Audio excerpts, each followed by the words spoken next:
the next major part of the kit is the slant board. And what a slant board does is it helps a child to reach harm and distance, which is the optimal distance for bringing in and processing information. And it's the distance from a child or a person's elbow to their second knuckle. And what it also does is it allows them to view the context of the information at all at once without trying,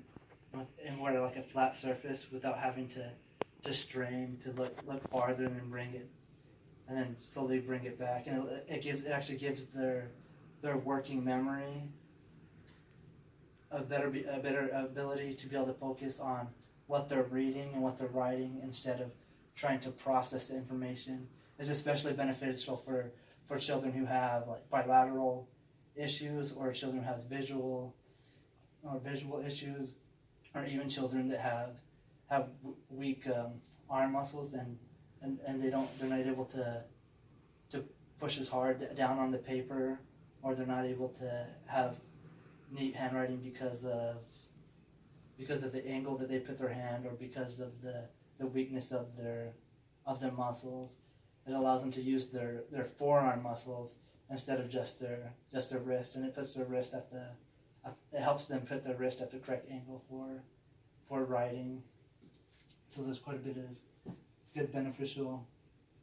things that a slant board does. And the optimal angle is they say is a 22 or between 20 and 23 degrees is the ideal angle to be able to best observe the information, or bring in the information to our eyes and process it into our brain without too much difficulty, with less difficulty. Okay. I also made a video, a little 3-minute video with my daughter that kind of shows her sitting at an improper ergonomic position, and then I adjust her with the footrest, the slant boards, and some foam pads and books, and you can watch the video later. We're not gonna have time today, but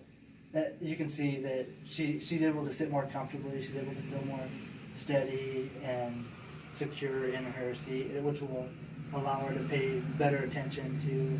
the information that like a teacher would be teaching her, or a task that she'd be working on at the time at the desk, like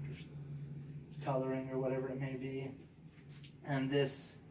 right here also is part of it, and it kind of goes over like the 90 degrees desirable sitting position,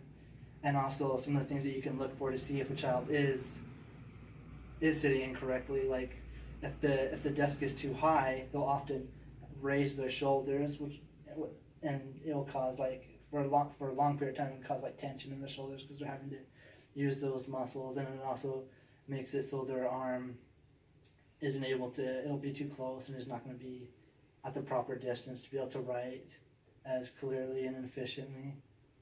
And then if it's too low, if the desk is too low, the child will often slouch over, and they'll even put their hand on their head to try to support the weight,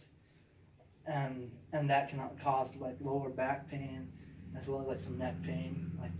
further down the line, because they say like the average child spends 60 out of 90 minutes at a desk per day.